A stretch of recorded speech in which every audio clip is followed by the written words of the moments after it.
Welcome to How Do They Afford That, the podcast that peeks into the financial lives of everyday Australians. I'm Michael Thompson. I'm a writer and co-host of the Fear and Greed Business podcast.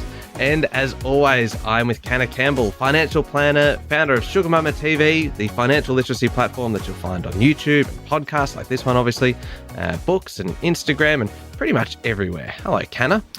Good morning, Michael. How are you? I'm going well, thank you. Look, we're getting into a topic today that I'm really interested in because I'm actually surprised we haven't done it yet, because we've never really delved into kind of cars and car loans and car leases. But it's one of those topics that actually almost goes back to the very roots of how do they afford that? Because often if you ask that question, you're kind of asking it about a car. Like if you were to ask that about your neighbour, you see they're pulling up in a flash new car. It's how do they afford that? And chances are they may not be affording it. It might be a liability. Oh, I was going to say a loan. A liability sounds much more exotic. It could be. It's a liability potentially. And so I wanted to kind of go through the different ways that they may be affording it, whether it's kind of bought on finance, a lease arrangement through work or business or anything like that. So by the end of this episode, hopefully we'll have a clearer idea of how they do, in fact, afford that. Afford that new flashy car sitting on their driveway. Okay, well, let's do it. Before we do, though, we need to say, and we have to say this, we've had a few kind of questions saying, why do you always say at the start of the show this disclaimer? Because we want to keep ASIC happy. That's right. We want to be able to keep doing this long into the future, and so we need to make it very, very clear that as you're listening, anything we talk about is always general in nature. It is never personal, investment, strategic, or product advice. It is purely for financial education purposes only. Absolutely. We don't know anything about your personal financial situation, goals, deadlines, or even what your risk profile might be. So if you have any questions, please go and make an appointment to see a financial planner. So that's not so painful, is it? It's really only kind of 20 seconds. And now you know that if you hear anything that you wonder if it relates to you, see a financial planner. Now we can get into the meat of the topic. Car loans. Can we start there? We can start there. Okay. How do they work? Really, really kind of broad topic. How do they work? What's the average term? Let's narrow it down a little bit. All right. So it's kind of like a personal loan, which you use to purchase a new or a second-hand car. And typically these types of loans, the term is between 1 to 7 years, which I'd say probably 3 to 5 is probably the average. It's pretty short. It is a short loan. Because I suppose we're probably used to kind of hearing home loans and everything, which are kind of 25, 30 years. Sometimes longer. I was going to say some are even kind of 35 years now, which is just horrifying, the thought of kind of being a slave to your mortgage. Let's be honest. Trying to dress it up again, and you're just cutting straight to it. Yes, a slave to your mortgage over 35 years. So comparing to a home loan, then let's use home loans as an example, and now car loans up against it. How does the rate, the interest rate that you pay on those loans kind of stack up? Well, a car loan is going to have a higher interest rate than your home loan. A fair bit higher? At least a couple of percentage. Okay. And obviously, as a sweeping generalisation, but it's simply because a car is a depreciating asset.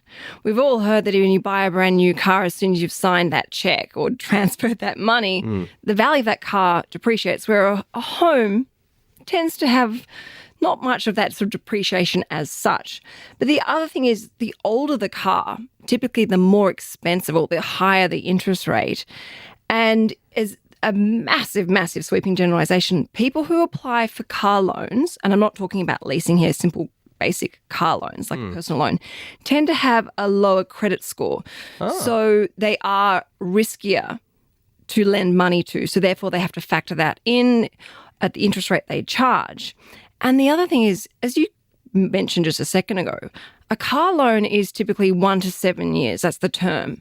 So it's it's not as profitable in comparison to, say, a home loan that's 30 years, because obviously the longer the term of the loan, the more interest you pay. So it's a lot more profitable for the bank to make money off a home loan, which is 30 years, versus a 5-year car loan. Gotcha. So essentially the trade-off is that it's over a shorter time, but the bank or whatever the organisation is that's lending the money still needs to make money off that. So the rate is going to be a little bit higher. Interesting thing, and this is a definitely somewhat unrelated. No, it is related, actually. You say that story of people kind of driving away from the car dealership and the car is losing money the moment they drive it off. Over the last few years, we've actually seen used car prices kind of soaring. And isn't that incredible, the fact that because of these kind of supply chain issues and the fact that there's just been this shortage of cars available, the used car market in Australia has just exploded. And you actually have people selling cars in the last 12, 18, 24 months where they're actually making money on your average, your standard used car. That is unheard of. I know. During this period of time, I actually looked up the value of my car and what I could get for it. And I came so close to thinking, you know what? I'm going to sell it, throw that money on my mortgage and catch the bus. Catch the bus or use a go-get. Oh, yeah. What do they call it? The shared economy? Yeah, you could just Uber everywhere. Well, Uber go-get is where you have a community car. Yeah, but you've got to share with people. I don't share well.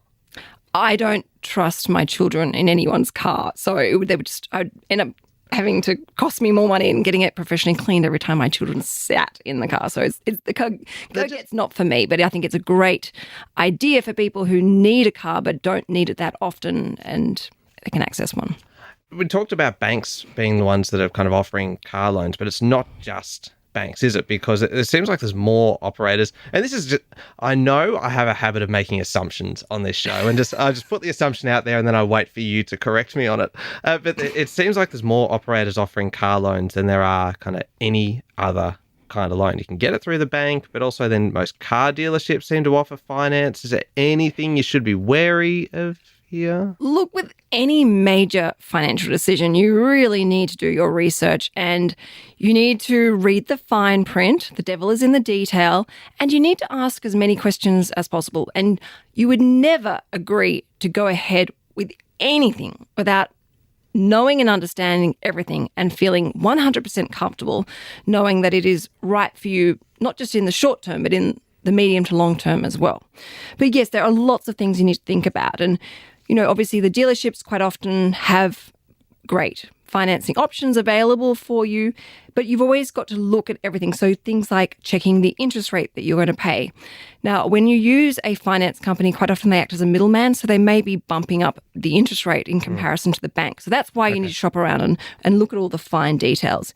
When you say the middleman, so say that's the finance, or the loan available through a dealership, for instance. Correct. So, a broker, for example, or the finance company, who's underwriting these loans. And sometimes that means you aren't necessarily getting the best interest rate. And also that's where things like knowing your credit score comes in, because you actually might have a very strong credit score and you might actually be better off not necessarily going through the dealership or through the finance company, but maybe directly through your bank where you can get a better rate because your home loan's there. I'm addicted to checking my credit score now. You know how we did this a few weeks ago? Yes. And one of the many kind of websites where you can just go on and put your details in there and check your credit score. I now check it fairly regularly just to see if anything changes. And has it changed? No, not at all. But I'm still addicted to it. And the other day I logged in because I got an email saying your credit score has changed. I got so excited. I went in there and no, it hadn't changed. I still can't find Tom. He still doesn't have a presence. I wonder if he's living a double life. He does a lot of traveling for work. That is quite possible. Wouldn't that be? That would be a fantastic podcast in itself, called like Who's Tom, and we just kind of follow him. Well, it's like that podcast, Who the Hell's Hamish? Yeah, could be. Well, no, he was a con artist, so no, I don't want Tom to be a con artist, but yeah, okay. There's a lot of speculation going on here. We probably need to get back on track. So you're talking about check your comparison rate, application fees, ongoing fees, late fees, missed payment fees. Obviously, the longer the term, the bigger the cost to you. Can you use this to purchase a new car or potentially a demonstration or a used car? Is it secured or unsecured? What's the balloon payment? Oh. Is that consumer payment? Yeah. What's a consumer balloon protection? Payment? So a balloon payment is where you owe a lump sum amount of money towards the end of the term. It's the last final payment before you take full ownership of that car. And you need to be aware if the contract that you're signing has a balloon payment at the end, you want to know exactly what it is, and it's normally agreed. And you need to make sure that you keep that in mind as you manage your own budgets and cash flow. So when that day comes where your balloon payment is due and your loan is finished, you need to have the money set aside. I have never thought about balloon payments before. Really? No. How many cars have you bought? Well, using a car loan, only one. Okay, fair enough. And since then, actually that's a lie too, but also not really that relevant. And I don't think we ever got to the point of the loan actually finishing before we sold the car and just paid off the loan. Did you upgrade? Yes. That's why. Yeah. So essentially a balloon payment then, if you have your weekly repayment and say just to use an easy figure, say it was $1,000 a week. Mm-hmm. It'd be a nice car at $1,000 a week. I realise I've just kind of described like buying a Ferrari. Yeah, I am. Of course, I'm buying a Ferrari. No, so say you're buying your Ferrari, $1,000 a week, and your loan is for 2 years. Mm-hmm. Is it just essentially so that it keeps the repayments at a reasonable level? So it's $1,000 a week, knowing that at the end of that kind of 104 weeks over 2 years, you will have paid $104,000, but you still owe another $200,000 on the Ferrari, and there's your balloon payment. Correct. And they struck Michael is waving his hands around. That is celebration like for me, actually. Lottery or something. Understanding a concept. And these products are obviously structured to make it really tempting because you think, oh, you know what, I don't know who you are, but you can, according to Michael, you're like swimming in cash right now if you can afford $1,000 a week on your new car. But it was for ease of understanding. Okay, all right. Well, we could have said like $1,000 a month perhaps, but it's a way of changing people's psychology so that they get tempted to think, you know what, I can afford $1,000 a week and that car will be mine. I'll be driving home in this nice new smelling car. So it gets people over the line. It's a very clever way. Do car loans then kind of, in the way they are structured, lead to people buying vehicles that are more expensive perhaps than they otherwise would be able to afford, or if they had to kind of save up and actually go out and pay kind of cash? Watch their savings drop. Look, it's been scientifically proven that when we use credit, we spend a lot more. And this is a classic pleasure of purchasing versus the pain of paying. Hang on, say that slowly. Pleasure of purchasing. So, enjoy purchasing when it's borrowed money versus the pain of paying. So actually paying it off or, using cash. Okay. So typically or scientifically, we do tend to spend more when it's borrowed money rather than walking in, with the intention of using our savings to pay for a car. So there is a strong argument to say, well, pay for things in cash if you're really on a tight budget because it will stop you from overextending yourself. So, okay. Is a car an asset? A car's not an asset then? I'm no! Guessing, Sorry, that's a very aggressive financial planner within me. The judgment in the studio today is quite extraordinary. So a car is not to be considered an asset. It's a liability? It's a liability. It's a depreciating lifestyle asset, and I would never, ever include my cars in my financial net worth. Absolutely not. But it still has value.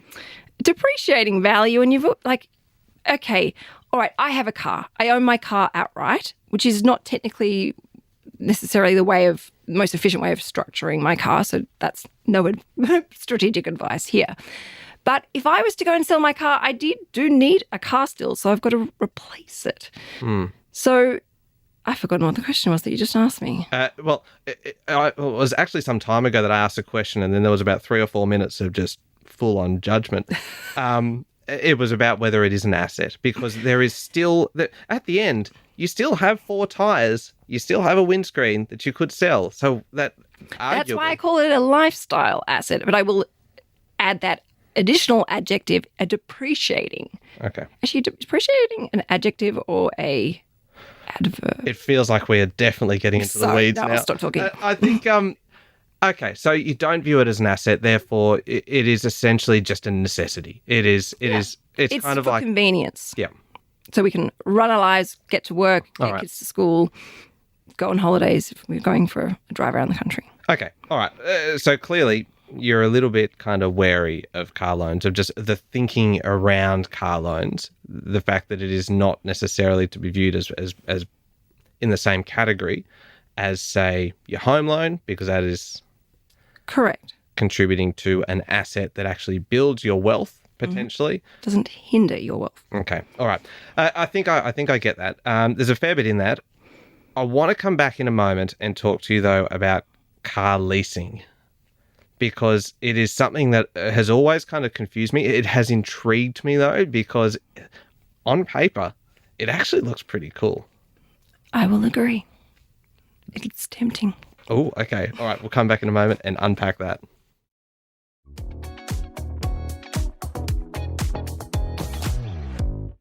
All right, Canna, we're talking about cars. We've kind of done car loans and things you need to be wary of and things you need to consider when you are buying a new car or a used car. Car leasing is, I mentioned before, something that has always kind of confused me a little bit because it feels a little bit convoluted at times, but I want to simplify it today.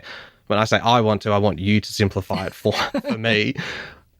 First of all, novated. Well, what the heck is that? Before I explain novated leases, I just want to go back and add an additional disclaimer. Whilst I do not believe a car is an asset as a financial asset, it is a lifestyle asset, I'm not necessarily anti-car loans, just so you know, because there is a strong argument for the opportunity cost of that cash when you do borrow money to purchase a car. So just wanted to put that additional, point in there. Now, car leasing. So essentially a novated lease is kind of like salary sacrificing, but you do it with a car. And if you want, you can actually package in all those ongoing costs of that car, such as petrol, registration, insurance, tires, servicing, and it all comes into one monthly payment, which comes out of your pre-tax salary through salary sacrificing. Is that over a set term as well? Correct. So you would agree on like a 3-year or a 4-year or a 5-year novated lease. And similar thing, you need to look at the fine print, what the balloon payment may be, and so forth. Okay. I think what has kind of thrown me with that is that you need to then estimate kind of how much you're going to be driving. Because if you're kind of packaging in petrol and kind of tires and servicing and all of that kind of thing, that all varies depending on how much you're going to be driving the car. So you need to kind of be fairly accurate in estimating, okay, this year I reckon I'll be doing 10,000 Ks or 15,000 Ks or whatever it is, so that then the company that is essentially offering that lease or coordinating that lease can estimate accurately the amount that you're going to be paying. That's correct. You might want to keep a logbook perhaps so you can understand exactly how often you're using your car and you can kind of average it out. But typically that financing company will help you with that. Okay. And because it is essentially a form of salary sacrificing, is it something then that needs to be coordinated through your employer? Yes. So it is a contractual agreement, and it's a 3-way contractual agreement between yourself. Oh my gosh, Michael, mine out of the gutter. I thought I was... You said it. No. It is a contract agreement between 3 parties, being your employer, the financing company, and yourself. Okay. Does that mean then that your employer needs to be on board with it? Yes. Your employer needs to, because I suppose that is something that not every employer would be okay with. But most employers don't actually need to do much, really, do it. They just need to approve it, and there's probably a little bit of the finance back end of taking part of your salary out in the pre-tax stage. The heavy lifting is done by a third party. Correct. Okay. And look, a lot of employers like to offer this because it helps keep your employees staying loyal. Can they say no? I imagine an employer can and would say no. Absolutely. Okay. Who does it suit? Who would a lease suit? Because this is probably another... I'm just kind of unloading all of my kind of preconceived ideas about car loans and car leasing today. I always assumed that car leasing was suited more to people who are driving a lot. That if they're going to be spending a lot of time in the car, they're going to be using a lot of petrol, they're going to be putting a lot of wear and tear on the car and the tyres, that perhaps kind of a salesperson heading around a lot, that they are the ones who are more suited to a car lease agreement. You don't agree. I can already see. No, look, it's... I don't think we can answer that question quite straightforward. There are lots of people that have these novated leases in place, and there are lots of benefits in that, you don't pay the GST. People really love the convenience of all those ongoing running costs being packaged in the one monthly fee, helps them manage their cash flow. So there isn't one typical type of person that will benefit the most necessarily from a novated lease. So you don't pay the GST on the car then? Correct. If you're buying a new car through a dealership, yes. Okay. All right. It can be quite tax effective. Ah, right. And if you're going through like a fleet company, which is the financing company normally organises, you can often access like group discounts where you're purchasing the car, at a fairly attractive discount that what you'd be buying if you went into the dealership yourself and just bought the car as an individual. Okay, so you'd need to really sit down and do the sums on this because you are adding up whether you're going to get value for money if all of your petrol and your rego and your insurance, Correct. That's included often. Okay, all of those are included, and whether it's going to be, I suppose it's not just a cost saving, it's also a time saving of having to go and kind of sort all of that out, because I am inherently lazy, I think, at times, and I would love for someone else to sort out the insurance side and the rego side and all of that. Wouldn't that be nice? That would be very nice. And that's why people will have a novated lease and they repeat that car lease and roll that car over and over again, because it's not it's literally. So I mean, you wouldn't want to roll the car over. I mean, you would not be able to. Yeah, that's a good point. Sorry. What happens at the end of the lease? You mentioned kind of the balloon payment kicks in. Another balloon payment. And this is why, this is how so many families in Australian households afford a new car, is that balloon payment comes due. The car dealership gives them a call saying, hey, your balloon payment's coming up. Why don't you pop into the showroom and we can go through a few different options with you as to what you can do. And this is why you will see your neighbour, with the same brand of car, but the newer model. And it happens every 3 years. To the bigger car or the faster car or, the more advanced version. So it's essentially it's a trade-in. Yes.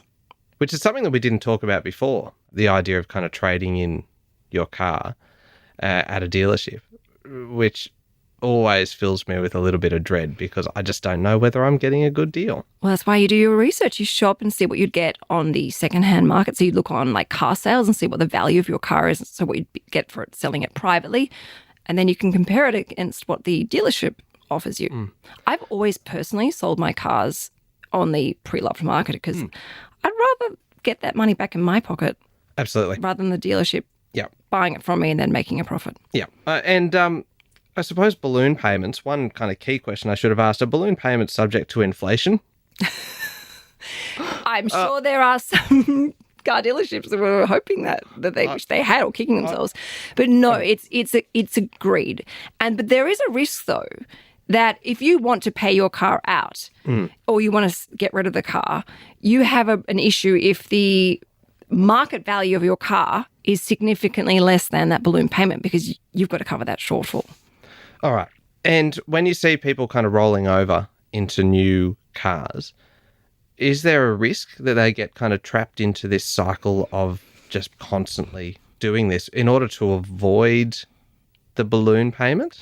Yes, absolutely. You wouldn't have to pay the balloon payment effectively if you just go, I'm going to go straight onto a new lease, and it just kind of keeps going and going and going. And if you're upgrading, that balloon payment would get bigger and bigger because you're basically pushing that problem further and further into the future. Yeah.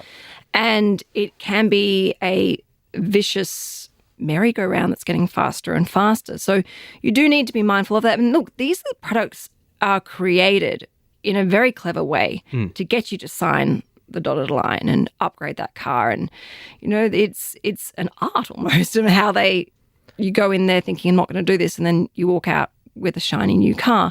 But, especially in an environment like this where people don't have that balloon payment because it's had to go on something else, and obviously everyone's trying to keep their head above water with, the cost of living and rising interest rates, it does make sense for people from a short-term perspective to think, well, look, we don't want to rip that money off our home loan, or we don't want to lose our emergency money to pay that balloon payment because we didn't properly plan and prepare for it.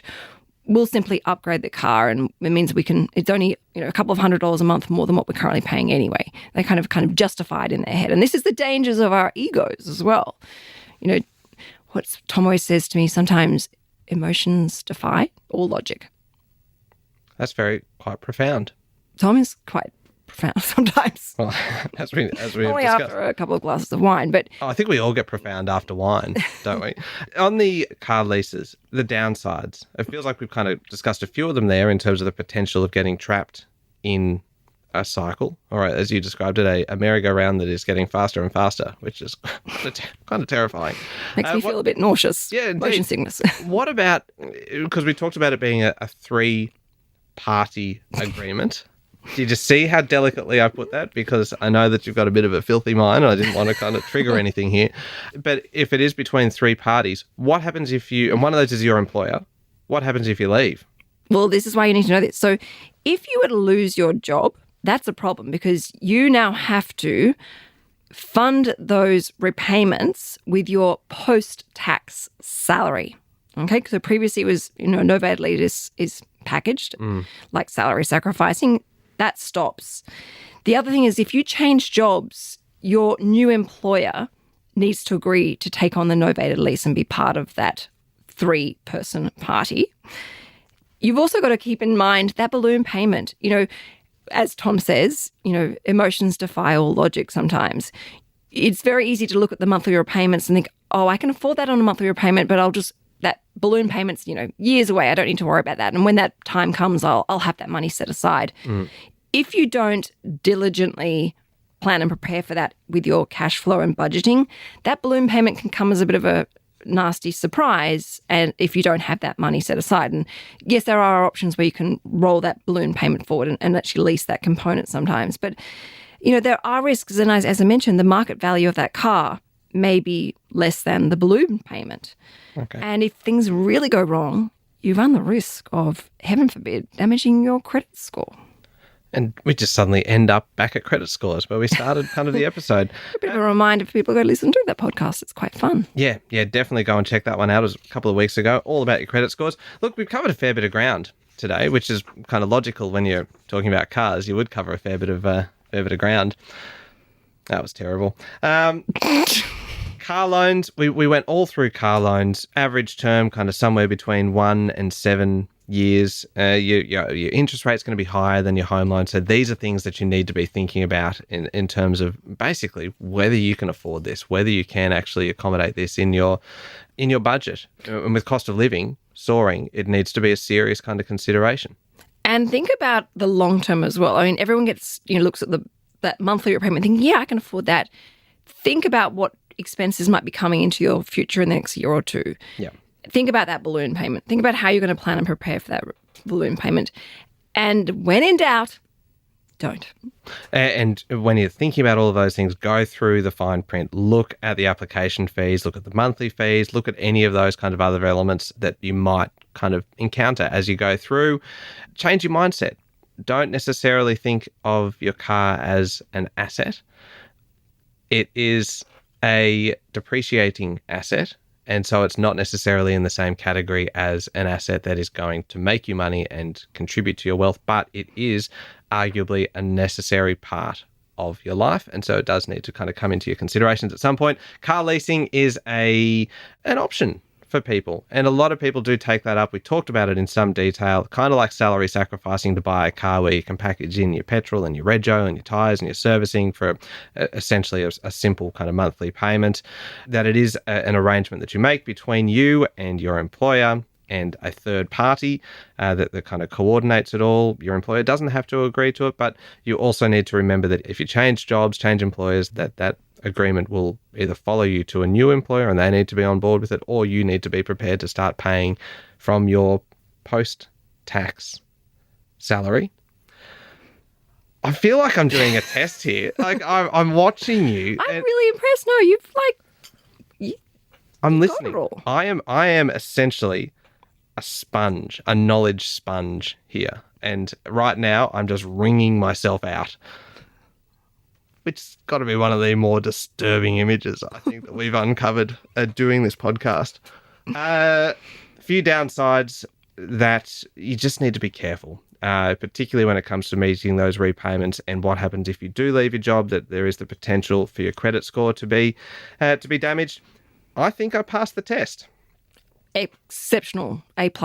Wonderful. How do we find you if we need more information? Well, the fastest place to get a hold of me is through Instagram at SugarMamaTV.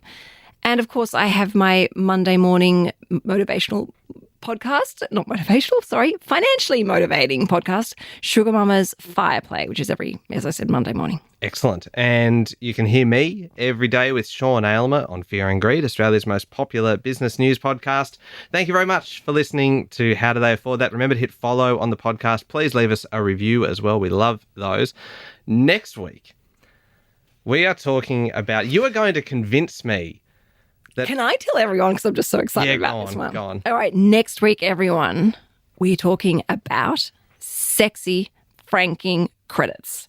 And for all those people planning on having a very long and luxurious tax-effective retirement, you are going to want to make sure that you listen to this episode. So make sure you are subscribed. I just totally stole your job just then. And you did it wonderfully. Join us next week. I just couldn't help myself. Perfect.